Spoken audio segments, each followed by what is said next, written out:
News Talk 1070 KHMO presents On the Mark with Mark Hespin.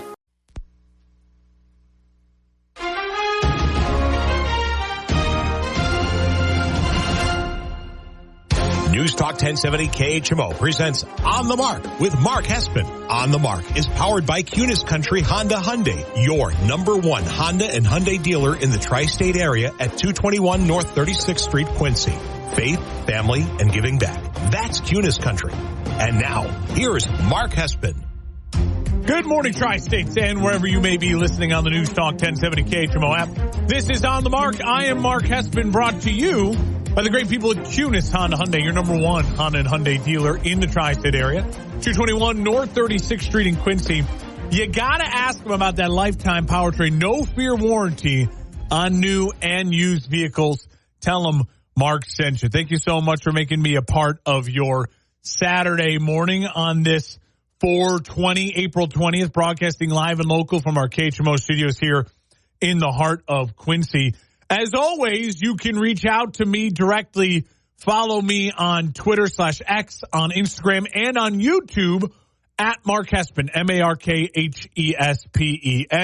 You can also follow along on the show on our KHMO, On the Mark KHMO Facebook page. Just search On the Mark KHMO on Facebook. You'll find us there.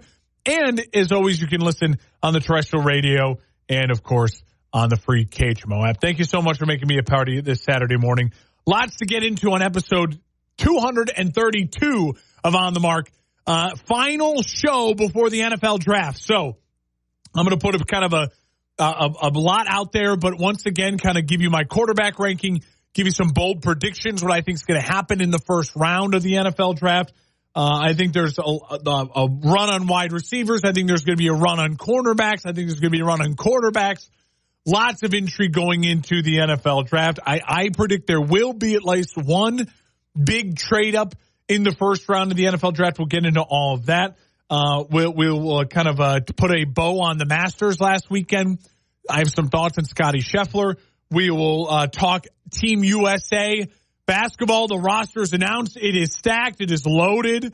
I call it not the dream team, not the redeem team, the AARP team.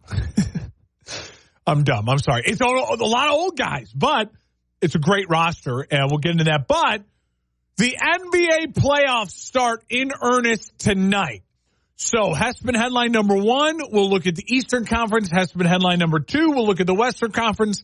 Let's waste no more time. Let's get into it. Hespin headline number one, let's break down the Eastern Conference playoffs in the National Basketball Association. Hespin's headlines on the Mark. All right, let's jump into it. We now know our 1 versus 8 matchup as the Miami Heat dispatched my very average and meandering Chicago Bulls last night.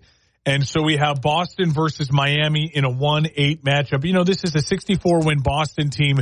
No one else was even within 5-6 games of them. You know, the Oklahoma City and Denver won 57 games. The Knicks are the only other team in the East to win 50 games. This is a Boston team that all season long has felt like the most complete team in the NBA. They're loaded. Drew Holiday at the point guard, Derek White at the shooting guard. They kind of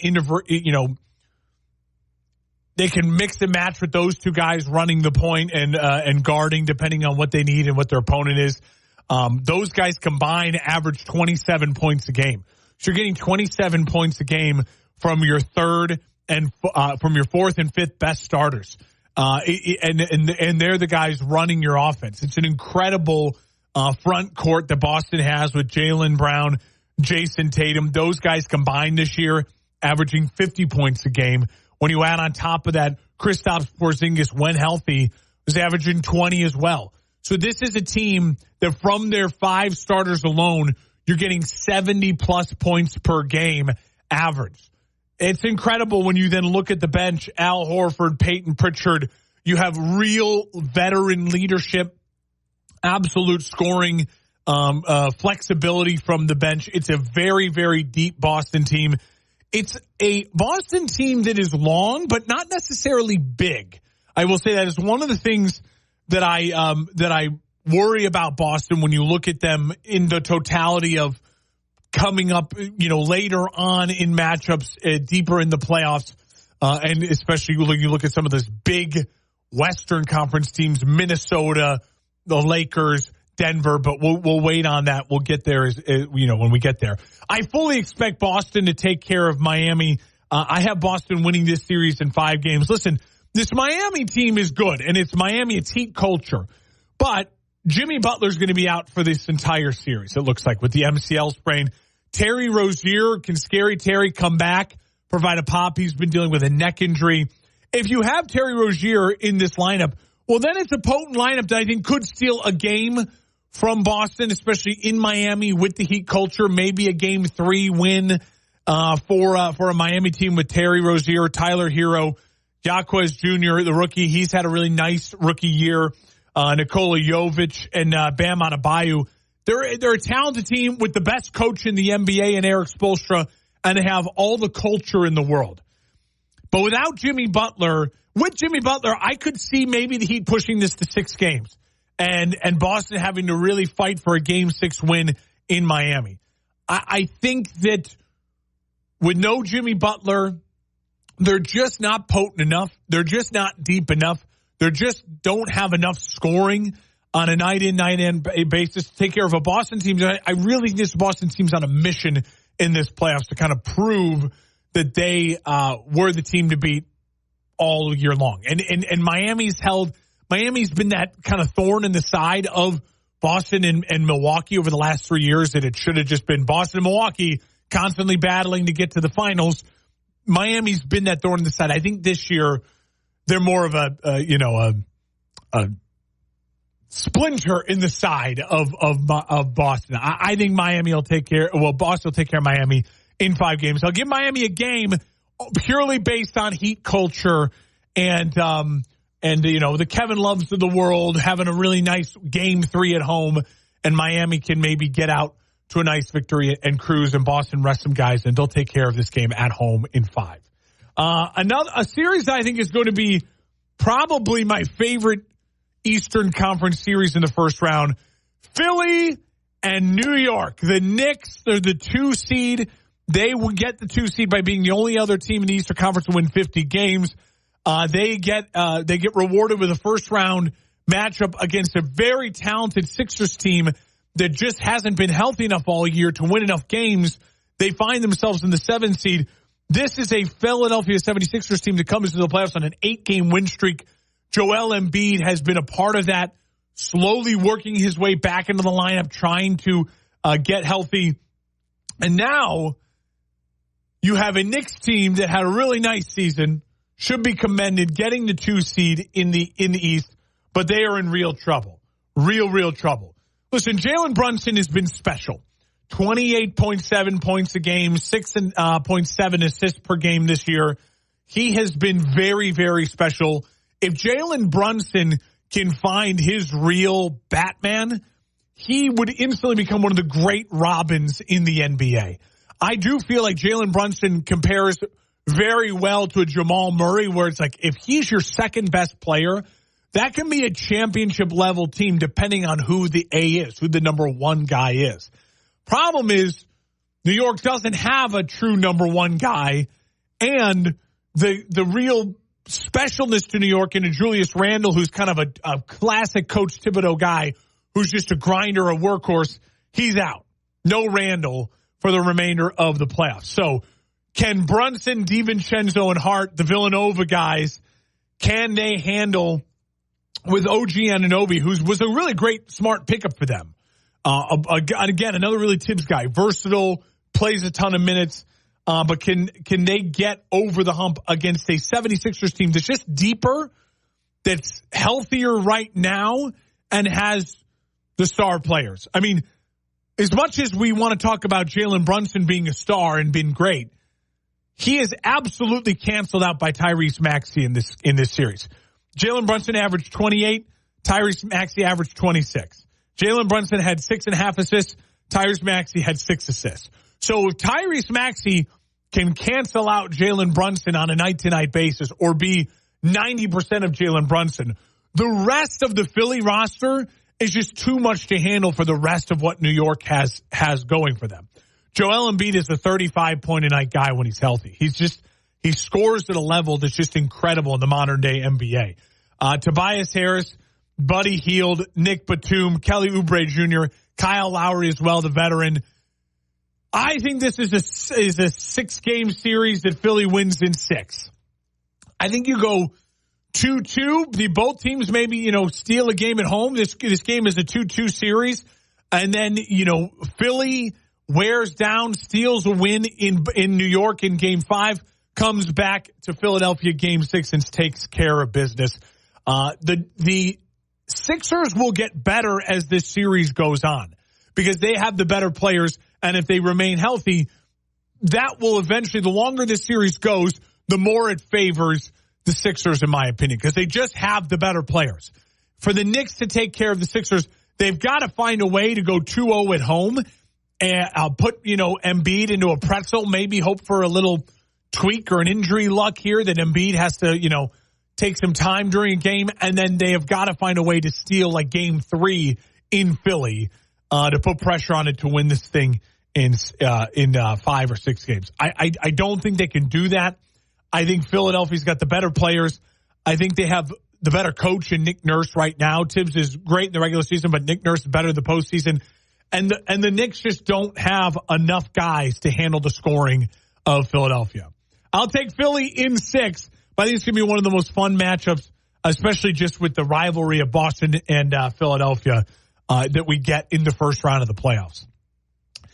Breaking down the Eastern Conference playoffs, round 1, Bucks, number 3 seed versus Pacers, the 6 seed. The Bucks are going to be without Giannis to start this thing, and the Bucks look like they're just going to say, hey, kind of like what they did last year, we're just going to ride with Giannis on the bench until we absolutely need to bring Giannis back, until it's a must-win. I think that's probably the smart way to go about this. Listen, the Bucks, they're very capable of beating this Pacers team without Giannis. Dame Lillard is a 25-point-a-game scorer. I think Dame Lillard can absolutely take over this series and just be the best player on the court. Pat Bev, Chris Middleton is going to have to step on up and score closer to 20 a game, use 15 points a game during the regular season. And then you forget the size still that Milwaukee has, even without Giannis. Lopez, Bobby Portis Jr., Middleton is a big player. Malik Beasley and Connaughton, they have shooting, they have scoring. One of those guys can help them win or steal a game or two. I like Giannis. I like the Bucks a lot. Now, I will say the Pacers are no scrubs. I mean, this Pacers team is a well-built team. The problem with this Pacers team right now is they still feel like they're just developing their identity, right? Like, this is the year they go and they take the Bucks to 7, but they lose in 7 or 6, right? And they learn some battle scars. They grow. They add a piece. And then next year, they're a real threat as a 2-seed or a 3-seed as Halliburton grows. Halliburton had a really nice year, but, 20 points, 10 assists. I think Dame can outmatch Halliburton in this series. And then I just don't know if they have enough. Pascal Siakam, a very good player, 21 points a game this year. Miles Turner, a very good player.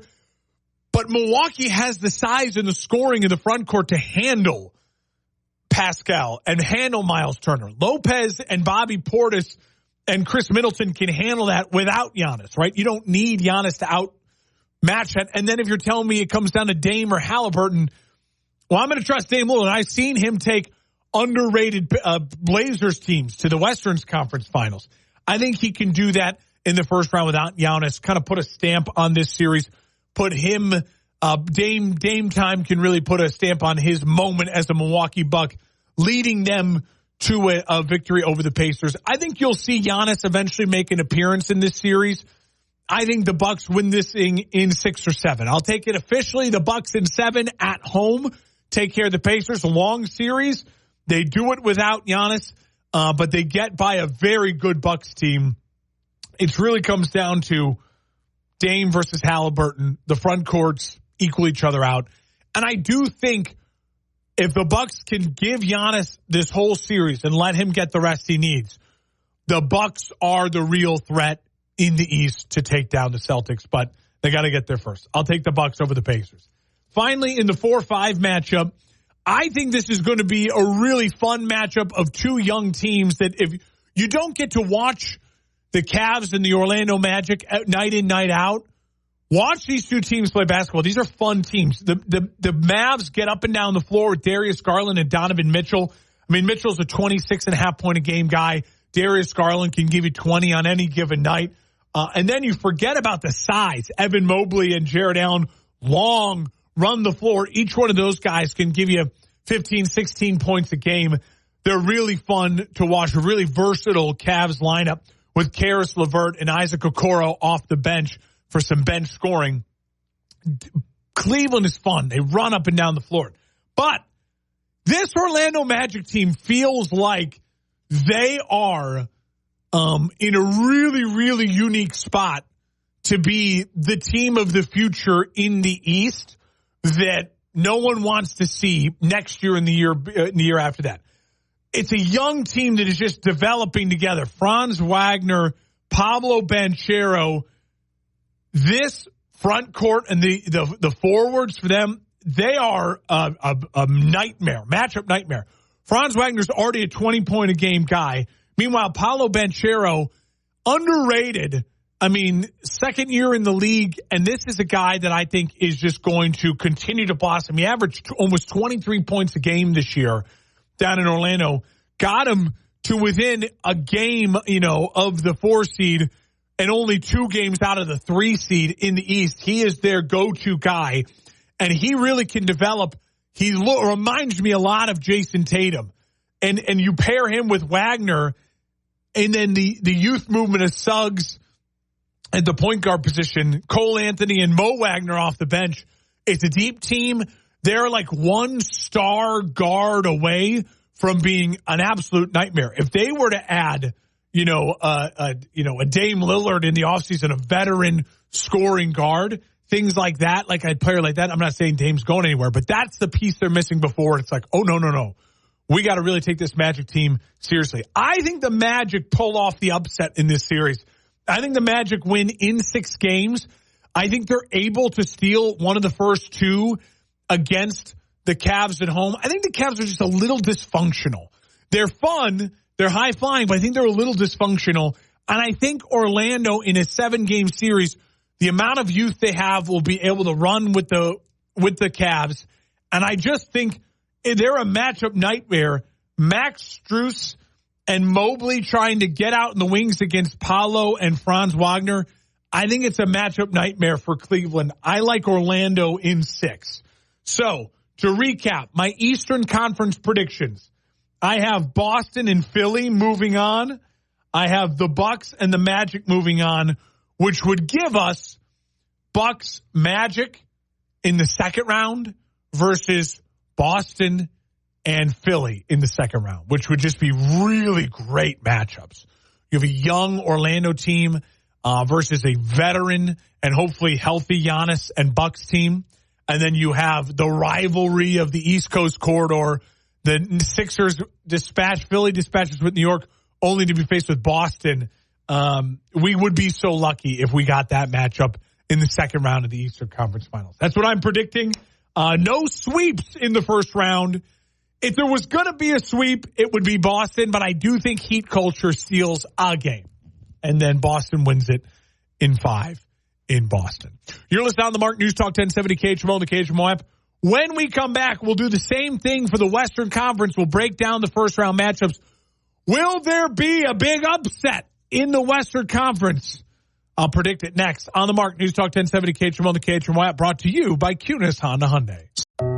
We weren't sure adoption would happen for us, but when it did, it happened threefold. Mary and her husband first met their 3 children when they became their foster parents. Little did they know that their house would become the siblings' forever home. We had to help them adjust to the idea that they wouldn't have to leave. Children in foster care have lived and survived so much.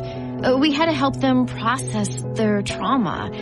And now to hear our children say that they know they have a mother and father who take care of us, teach us, and love us means everything. The Dave Thomas Foundation for Adoption is committed to finding safe, permanent homes for the longest waiting children in foster care. I not only love these kids, I am just so proud of them. You can help. Visit DaveThomasFoundation.org. 1070 KHMO. Welcome on back to On the Mark here on News Talk 1070 KHMO and the KHMO app, brought to you by Cunis Honda Hyundai, your number one Honda and Hyundai dealer in the tri-state area. You got to ask about that lifetime, no fear, lifetime warranty, powertrain warranty on new and used vehicles. Tell them Mark sent you. All right, let's jump into it. Hespin headline number 2, the Western Conference. Hespin's headlines on the Mark. All right, we got some great matchups in the West, but I do think we have a sweep, and I'm going to start with that sweep at the top. Oklahoma City versus the Pelicans. If Zion was healthy, I think this would be an all-time fun matchup. I mean, this Pelicans team, to put into perspective, they wound up with the 8th seed as a 49-win team. That would have got them the 3 seed in the East. The West is just so deep. A lot of good teams. Zion was having himself a career game when he got injured against the Lakers and having himself a really, really nice season. And was able to actually play in like 70 games this year. So led the team in scoring, I think 22 points a game, 23 points a game. And so it's a bummer that Zion is going to miss this series. With Zion missing this series, I just don't see how New Orleans can stay competitive with an Oklahoma City Thunder team that is so unique. They are a team like I just don't remember seeing a team like them ever in my lifetime. You have Chet Holmgren, size up front, but not size like Brook Lopez size, 7'1", but like Wemby, skinny, scrawny, is length, can block shots, but would rather be on the perimeter as a ball handler. You then have at the power forward spot, a 6'5", 20-point-a-game guy in Jalen Williams, who, again, young, runs the floor, and is kind of a do-it-all scorer for them. Your small forward is your defensive specialist in Lou Dort, who's also undersized at only 6'4". So you have these small, run-the-floor, grinder-type guys, and then Josh Giddey and SGA are your guards. Giddey's 6'8", and SGA is 6'6". So you have size at the guard position. You have undersized forwards, and then a lanky center who's not a back-to-the-basket center. They run the floor. They sprint. They shoot threes. And SGA in space is just unstoppable. I think he's going to be a matchup nightmare for C.J. McCollum, Trey Murphy, Herbert Jones, and Brandon Ingram. Now, the Pelicans will score because OKC is not going to lock down on defense. So the Pelicans will score. I just don't think they're going to last long in this series. Brandon Ingram and C.J. McCollum, Herbert Jones are going to have really, really great series. And I like Herbert Jones. He's a really talented player. Maybe he comes alive, helps the Pelicans steal a game or two. But I just think without Zion, I think there's going to be a lot of excitement in OKC. They have done an incredible job. You think about it, a small market, newest market team. They had 3 future Hall of Famers, Harden, Westbrook, and KD. They lost that, and not only did they recover from it, they've recovered extremely quickly. They got themselves a 1 seed, and they have more draft capital than anyone else in the NBA right now. Still, it's incredible what they've done.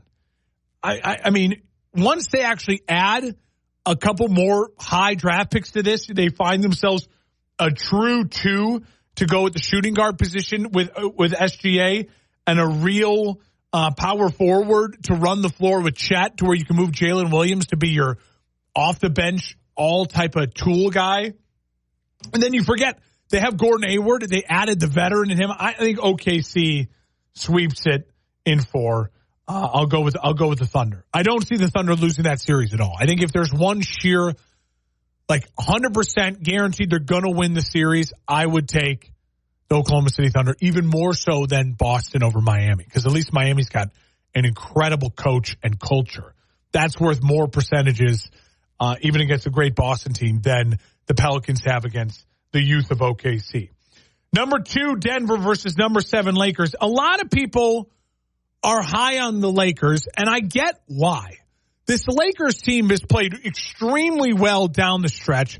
They ended up getting to 47 wins. They have LeBron James, who is still the best player on this Lakers team. What LeBron has done at year 22, averaging 26.8 and 8 assists and 7 rebounds a game. It's ungodly. It's unheard of. He is the second greatest basketball player of all time, bar none. He is special, and we are all witness. And I would love to see LeBron James will this team to a victory. The problem is, even though AD's healthy and you have a really nice bench with Dinwiddie and Reddish and Taurean Prince and D'Lo and Reeves playing good basketball, you're going up against the best player on the planet, and he is at full strength and full health. There's no health issues right now for Denver. The size with Porter Jr., Aaron Gordon, and then Jamal Murray just being one of still the most underrated players in the NBA, a 21-point-a-game guy, and just so underrated because Jokic makes everything look so easy. I don't see how the Lakers can get by Denver. I think Denver's on a mission. I think Denver is my favorite to win the West. They're still my favorite to win the title. I'll put it to you this way. The Lakers are 0-3 against Denver this year in the regular season. They were 0-4 against them in the Western Conference Finals last year. They've lost 7 straight games. So for me to then find a way for them to say, basically, these are the same teams, same coaches, they're going to then win 4 of the next 7 games against Denver, I just don't see it. I just don't see it. If everyone stays healthy and there's no major injuries, I see Denver winning this thing in 5. I think the Lakers maybe find a game. Game 3 in Los Angeles. LeBron, home crowd, goes off. But I think Denver then takes care of it at home in 5. I think it's a fun matchup. I think they're close games, just like the Western Conference Finals last year. I don't think they're blowouts. I don't think it's Denver 110, Lakers 85 every game. No. I think these are 110, 105, 100, to 95. I think these are close games. Fun games. Denver's just got too much size, and Jokic is too good. Just too good.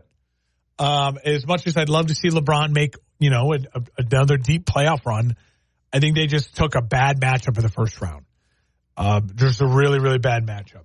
Clippers and Mavs in the 4-5. Listen, this Clippers team, if you haven't watched them all year, they're such an oddity, right? James Harden, Paul George, Kawhi Leonard, Russell Westbrook, and then you got other guys out there, Norman Powell, who was with the Mavs for a long time, PJ Tucker, who everyone knows. And they found their way to win 51 games, and they are a real dangerous threat. But I just think they're running into a buzzsaw, and they're just running out of momentum and health. Kawhi, the knee injury, I don't think he's expected to start this series. That's a nightmare for the Clippers. They need him defensively. They need his scoring. Harden really changed his game. He was a 17 and 8 assist guy this year. It's incredible. He's just become a unselfish, run the point. Paul George and Kawhi Leonard to combine, averaging almost 50 points a game. Without the scoring of Kawhi, I just don't think PG can get it done. Maybe Russell Westbrook steps up his scoring. I mean, the Russell Westbrook, so funny. He's literally 50% of what he was in his MVP season. He was 11-4-5 guy this year, off the bench, kind of running and leading that second unit when Harden's not on the floor. Maybe Russell Westbrook can step up for them in the first round, but they were 2-1 against Dallas on the year. That bodes well for the Clippers. But no Kawhi, and the last time they played the Dallas Mavericks was in mid-December. They haven't played Dallas in 2024. Dallas has really come together post-All-Star break. You really see Luka and Kyrie figuring this out. They made the trades getting in P.J. Washington, Daniel Gafford, Hardaway Jr. off the bench, and Luka's averaging 34, 9, and 9. He's averaging basically a 34-point triple-double. He's insane. He's the second best player on the planet right now behind Jokic. I think the Mavs win. I think the Mavs win in 6. I think they take care of it at home in 6. I think that you'll see this series very similar to the Knicks-Sixers series, where they've got to find a way. If Kawhi sits the first games, then they got to find a way to go back to Clippers, 2-2. But then the Mavs with an unhealthy Kawhi drop a game in Los Angeles 5, and then the Mavs are over to overwhelm them at home in 6. And then finally, I think the most exciting matchup, basketball-wise, styles-wise, and I think the matchup that comes with the most pressure for a higher seed to win. There's not exactly pressure on the Lakers to beat Denver. Denver's the defending champions. There's no pressure on the Pelicans or the Pacers. There's no pressure on the Magic to win. There's really no pressure on the 76ers, I'd even argue, or the Miami Heat. They were dealt with injuries and have found themselves in these unique spots. I'd say the pressure's on New York in that series. Pressure's on Boston to come out and, sweep them, to take care of it. Pressure's on the Clippers. You spend all this money, these aging stars, to beat this Mavs team, right? The pressure is on the Phoenix Suns. 100% the pressure is on the Phoenix Suns. The Phoenix Suns have to win this series. They must win this series. Kevin Durant has not won anywhere at a high level in the biggest moments consistently, besides when he was with Steph Curry and the system that was the Golden State Warriors. He's got Devin Booker. He's got Bradley Beal. Nurkic, a very solid player, especially in the modern NBA. Eric Gordon off the bench. You got to find a way to win, Katie. You got to find a way to win. But you're going up against a Minnesota team that is so unique in the style they play, with the size of Cat and Gobert and Naz Reid off the bench, and then the strength of the guards and the physicality. Mike Conley is just going to be in Devin Booker's pocket all series long. And then who's going to deal with Ant Edwards? Bradley Beal's going to deal with Ant Edwards? I don't think so. I like Minnesota to win this in 7 games. I think this is the best series of the first round. I think it's an all-timer. And I think afterwards, we will truly have to question Kevin Durant's legacy. This is his son's team. It's his coach. It's his guys. They got rid of Chris Paul. He came into this Suns team without, it was Chris Paul leading the young Suns. They get rid of DeAndre Ayton, get rid of Chris Paul. Kevin Durant says, my team now. I think they lose in the first round to a young, exciting, wild Minnesota team. So there you go. I'm taking in the West, to recap, OKC in 4, Denver in 5, Minnesota in 7, and the Mavs in 6, which I think is going to create some really, really fun second-round matchups. Denver versus Minnesota, Mavericks versus OKC. And if everything goes the way I predict, we're going to have an incredible second round of the NBA playoffs. You're listening on the Mark News Talk 1070 KHMO and the KHMO app, brought to you by Kunis Honda Hyundai, #1 Honda and Hyundai dealer in the tri-state area. When we come back, NFL Draft coming up on Thursday. Keys to watch for, making some bold predictions next. I want you to imagine for a moment you're in a hospital. You are the patient connected to an IV bag. There's a constant parade of serious doctors, countless tests, endless pokes, and a serious diagnosis. Scary surgeries are followed by painful recoveries. You're in the hospital for days, weeks, months. Now imagine experiencing all of these things and you're only a child. This is why Starlight exists. To bring happiness to hospitalized children through programs that help kids cope, build resilience, and change their outlook. Because happiness matters. Visit starlight.org to learn more. Here is your weatherology forecast from the News Talk 1070 KHMO Weather Center. Sunshine mixed with clouds at times today, with daytime highs approaching 55. Winds out of the northwest, 8 to 15 miles per hour. Partly cloudy skies again tonight. Lows dip down to about 34. Currently, it's 43 degrees. Welcome on back to On the Mark here on News Talk 1070 KHMO. The KHMO app brought to you by the great people over at Kunis Honda Hyundai. Over 3,000 new and used vehicles to choose from in the network of Kunis dealerships. They are special. They do things that no one else can do.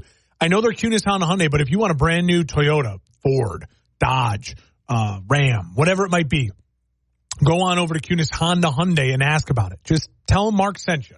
Trust me on this. All right, we turn our attention now to the National Football League. And the NFL draft is this week. Cannot wait. So I want to make some predictions here. First and foremost, I don't think there's going to be any running backs taken in the first round. There's some good running backs in this draft, but there's none that are like the game changer running backs that you would say to yourself, oh, okay, that's a first round guy that I want to control for 5 years, right? I think Brooks and Benson and Blake Corum, all of those guys are worthy of second round picks. Early in the second round, I think you can see a run on some running backs and some weapons like that. But I don't think there's many running backs in the first round. I think you could also see 4+ cornerbacks go in the first round. Quinyon Mitchell, Terrion Arnold, Cooper DeJean, Nate Wiggins, all worthy, in my opinion, of first round. I think they could all go within the top 20, which means that as you get in the later of the first round, Kool-Aid McKinstry, Rakeshaw from Mizzou, maybe it's TJ Tampa out of Iowa State. There could be another run on some corners. I think you could see 5, maybe even 6 corners go in the first round of the NFL draft because corners are now a premium position because there's so many good wide receivers. Speaking of wide receivers, truly I believe you're going to see 6 wide receivers plus go in the first round. Marvin Harrison Jr., Malik Neighbors, Rome Odunze, Brian Thomas Jr., Adonai Mitchell are guaranteed, I think, first rounders. I think those are guaranteed first rounders. Especially when you look at how many teams late in the first round need wide receivers. You look at the list of, obviously, early on, we know early on in the draft, there could be a run of wide receivers with Arizona, the Chargers, the Giants, all needing wide receivers. And then you look at Chicago needing a wide receiver, the Jets needing a wide receiver. I can argue that Denver desperately needs a wide receiver. And then you look later down the line, Indianapolis could use another weapon. Jacksonville could use a weapon. And then here it comes. Dallas, Houston, Buffalo, Detroit, Baltimore, San Francisco, Kansas City. I could argue all of those teams need a wide receiver or a weapon like that. So look for 6+ wide receivers in the first round. What else I wanted to make here? I'm going to make a bold prediction on Denver. I don't think Denver drafts a quarterback in the first round. Hear me out. Denver's in a spot now where they have to thread a very, very, very tight needle. They are in a very tight window. Most of the time, the benefit of drafting a rookie quarterback is then you say to yourself, hey, we're not paying our quarterback anything. We can spend a ton of money and build this roster in other places. The problem is Denver is still going to be paying Russell Wilson a ton of money this year and next year. So if you draft a rookie, for Denver, for it to make sense, it has to be a rookie they absolutely think is a home run, where it's like, we just can't miss this guy in the first round. So drafting a first-round quarterback, if you're Denver, only makes sense if they're in the top 3 to get one of the 3 best guys that they absolutely love, they cannot miss, right? Otherwise, the benefit for Denver is to wait. Hopefully a guy falls to them in the second or third that they like, who they say, listen, we got a guy now that we can throw out there and we can give him a chance, but also it's not someone we've heavily invested in to where next year if we end up with a high first-round pick and we want to go get our guy, no one's going to blame us because it's not like we wasted a first-round pick then and we're doing this all over again. I'm going to boldly predict Denver ends up with a Bo Nix, a Spencer Rattler, let me list off, a Michael Penix Jr., maybe even a guy that they feel like this could just be a work in progress, a Joe Milton, Keaton Slovis, Sam Hartman later in the third, fourth round as well, to where they just say, hey, we drafted someone so we could throw a rookie out there at some time, and Sean Payton can work with some guy he likes. But otherwise, our focus is on bringing in a quarterback next year via the draft and or free agency to say to some guy who wants to come work with Sean Payton, they'll be a guy, and they'll have more flexibility financially to do that. So that's my big bold projection. I don't think Denver drafts a first-round quarterback. And then finally, I want to once again go on the record. In my opinion, I think the quarterbacks should be ranked this way as far as likelihood of success, guys I would want on my franchise. Caleb Williams, Drake May, Jaden Daniels, 1, 2, 3. I'd be really pumped if I got any three of those guys. I think all three of those guys have traits right now, if you put them with the right support and the right rosters, could absolutely become above average to high-end starting quarterbacks in the National Football League. I think they all have the talent to flourish in the modern-day NFL. Now, after that, I think there's a gap, and I would go with then Michael Penix Jr. as my fourth favorite quarterback. J.J. McCarthy is my fifth, and Bo Nix is my sixth. Ahead of Spencer Rattler, just barely. Spencer Rattler's interesting, but I just think he's got to find the right fit, and because he's got the tools, but I just don't know if he has the mindset and the accuracy. J.J. McCarthy, I just want it to be known. If J.J. McCarthy ends up in the right spot, okay, if he falls to a Seattle or a Minnesota, there's a chance he could have a really nice NFL career. But I still think J.J. McCarthy's ceiling, his ceiling is like Jared Goff.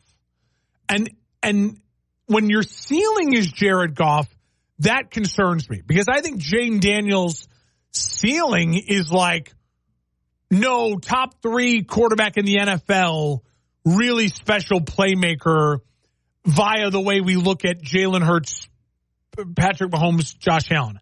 I think Drake May's ceiling is Justin Herbert, Trevor Lawrence, like just this guy's different size, mobility, accuracy, and really humble kid. And I think obviously Caleb Williams' ceiling is Patrick Mahomes. So when your ceiling is Jared Goff, that means your floor is like J.P. Lossman, you're out of the league. And I think that's really possible with J.J. McCarthy. Michael Penix, I think his ceiling is also Jared Goff, but I think his floor is like really quality starter who, like a Mac Jones, who you just want in the league. Mac Jones is a bad example because he's got, but like, no, that dude can start 3 or 4 or 5 games for you and hold the fort down, right? And you like it. So there you go. When we come back, a couple quick hitters, wrap up the show next, live and local on America's News Talk 1070 KHMO and the KHMO app. On the Mark, brought to you by Kunis Honda Hyundai. Imagine the hospital experience. There's a constant parade of serious doctors, countless tests, and a serious diagnosis. Scary surgeries are followed by painful recoveries. You're in the hospital for days, weeks, months. Now imagine you're a child. This is why Starlight exists. Starlight programs help kids in the hospital cope, build resilience, bolster confidence, and change their outlook. Because happiness matters. Visit starlight.org to learn more. 1070 KHMO. Welcome on back to On the Mark here on News Talk 1070 KHMO and the KHMO app. Brought to you by the great people of Kunis Honda Hyundai. Ask them about that No Fear lifetime powertrain warranty on new and used vehicles. 221 North 36th Street in Quincy. Tell them Mark sent you. They're also hiring right now. The Kunis family here in Quincy is expanding. I can't say much more, but just you're going to want to be on this rising ship. If you're looking for a new job, anything, mechanics, sales, they're hiring. Check them on out. Kunis Honda Hyundai, 221 North 36th Street in Quincy. A couple minutes left here of the show. The Masters wrapped up last weekend. Scotty Scheffler gets his second green jacket, second major overall.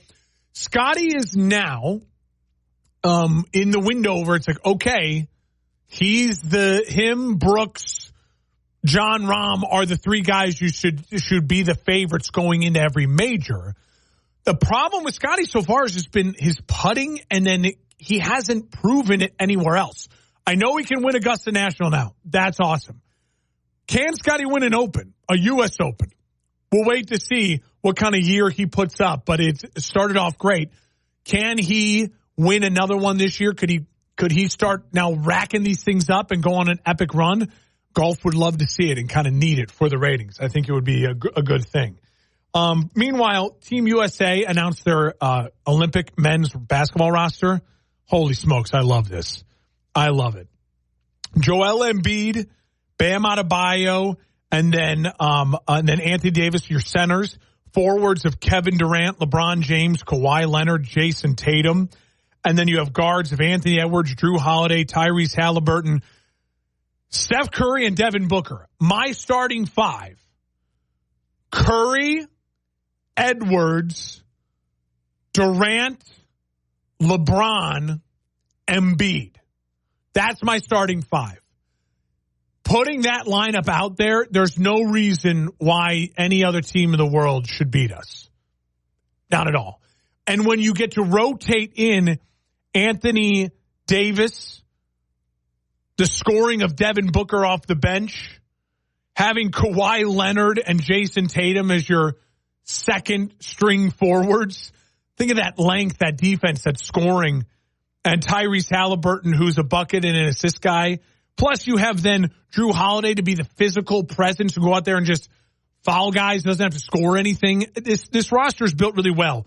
Bam Adebayo as well, high energy, coming off the bench as a defensive guy.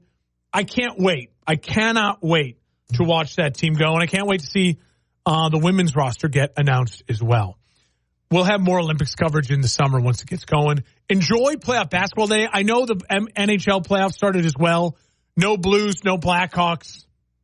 Can Connor McDavid get himself a cup finally, eventually, Edmonton? That would be good for the sport. So I'll be cheering on Edmonton and Connor McDavid. I've decided that's good for the sport, and you want things that are good for the sport, right? Enjoy this awesome weekend of sports. I got the Cubs minus 1.5 in the first game of the doubleheader versus the Marlins today. Doubleheader at Wrigley on a cool Saturday at the end of April. Is this heaven? No, it's just baseball. On the mark.